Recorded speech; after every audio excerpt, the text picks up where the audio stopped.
What's this 8051 microcontroller thing? Hey everyone, Adam Savage here. Today, we're diving into the world of electronics. We're exploring a tiny brain, a chip that revolutionized gadget building.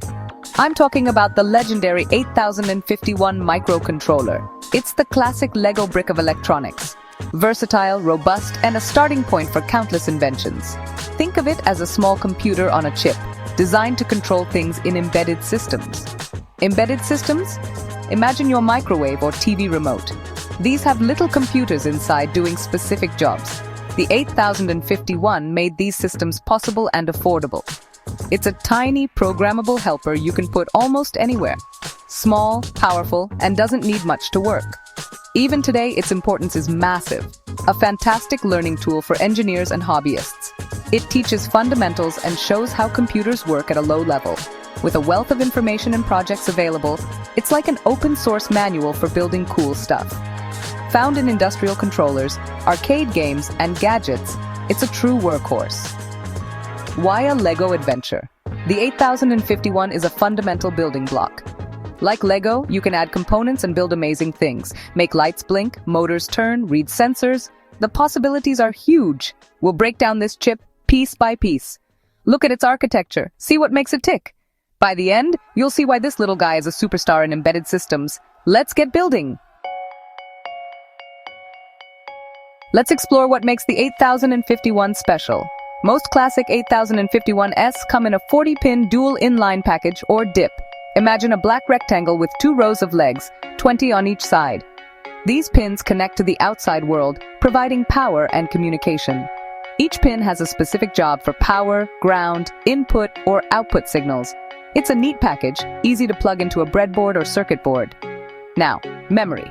The original 8051 usually had 4 kilobytes of on-chip ROM. This ROM stores the program instructions. 4 kilobytes might not sound like much, but it's plenty for control tasks. Clever coding can achieve a lot in that space. Then there's RAM, the short-term memory. The classic 8051 has 128 bytes of internal RAM. This is where the chip stores temporary data while running your program. It's like its scratch pad for variables and calculations. The 8051 architecture is efficient in using this RAM. Doing more with less, it forces smart programming. With 40 pins, 4 KB of ROM, and 128 bytes of RAM, the 8051 was a hit. A self-contained powerhouse. It didn't need many external support chips. This simplicity kept design simple and costs down. It was a complete package, ready to build something awesome. That's the magic of these numbers. Let's peek under the hood. The heart of the 8051 is the Central Processing Unit, or CPU. This is the brain of the brain. It fetches, decodes, and executes instructions. The 8051's CPU is an 8-bit processor, working with data in 8-bit chunks. It's efficient and perfectly suited for control tasks. How does the CPU communicate? Through the system bus, a highway inside the chip. Different lanes for different traffic address bus and data bus. The CPU fetches instructions, decodes them, and performs actions. It might grab data from RAM or store results back. This cycle happens millions of times per second, driven by a clock signal. The CPU is the conductor, and the system bus is how it communicates with memory, timers, and ports. Everything must be connected properly for the program to run correctly. It's a beautifully designed internal structure. Simple, yet powerful enough for all sorts of embedded applications. A testament to good engineering from decades ago that still holds up. Let's dive deeper into memory. The 8051 has program memory and data memory. In many designs, they are separate, a concept called Harvard architecture. This allows the CPU to fetch instructions and access data simultaneously, speeding things up. Program memory is typically ROM, up to 4 kilobytes on the original 8051. This is where your code lives, compiled into machine code. It's non-volatile, retaining the program even when power is off. Data memory is the 128 bytes of internal RAM. It's the 8051's scratch pad, volatile and used for temporary data. Organized specifically, it includes general-purpose registers and a scratch pad area. Beyond internal RAM, the 8051 supports external data memory for more storage. Special pins and instructions manage this, offering expansion flexibility. This adaptability made the 8051 suitable for both small and complex systems. Talking to the outside world, those awesome I/O ports. The 8051 has a brain and memory, but how does it interact with the real world? Enter the input-output ports, the 8051's hands and feet.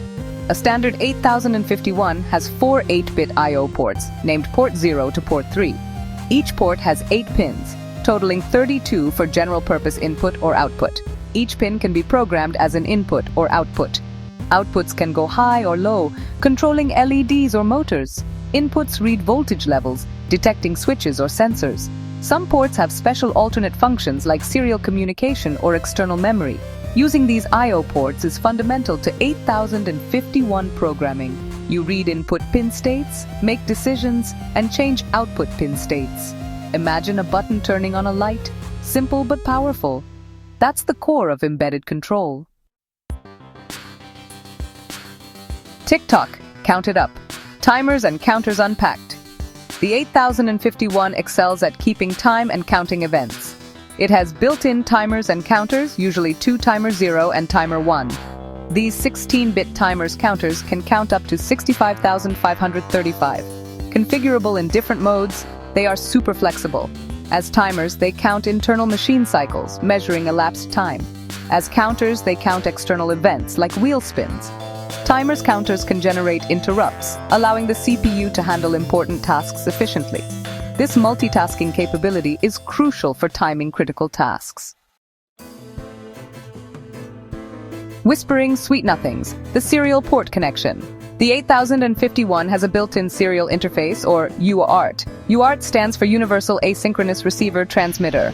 It lets the 8051 send and receive data serially, 1 bit at a time. Serial communication uses fewer pins, ideal for distant connections. The 8051's serial port uses 2 pins, TXD and RXD. The UART handles data framing and transmission at a set baud rate. It's useful for connecting to PCs, GPS modules, Bluetooth, and more. The serial port operates in different modes, offering flexibility. It's an essential building block for versatile projects. Meet the family different flavors of the 8051. The original 8051, developed by Intel in 1980, was a game changer. Its success led to a family of microcontrollers, like specialized Lego pieces. Many manufacturers created their own versions, adding features and peripherals. The 8031 variant lacked on-chip program memory, offering flexibility with external memory. The 8052, a big brother to the 8051, had more memory and an extra timer. Over the decades, manufacturers produced countless 8051 derivatives. Some have built-in ADCs, PWM units, or different communication interfaces. The core 8051 architecture remains robust and adaptable, still used in new designs. So, why is this old chip still a big deal? The wrap-up. We've toured the 8051 microcontroller, its features and architecture. Despite being from 1980, it remains relevant in 2025. Its simplicity makes it an excellent learning tool for students and beginners. It teaches resource constraints, memory organization, and fundamentals. Cost and availability make 8051 core chips inexpensive and accessible. A wealth of existing code, tools, and documentation supports users.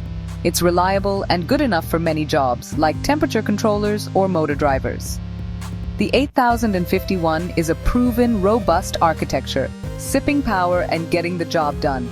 It's the right tool for many tasks, even today. A true legend, a cornerstone of the embedded world, inspiring builders everywhere. A fantastic piece of engineering.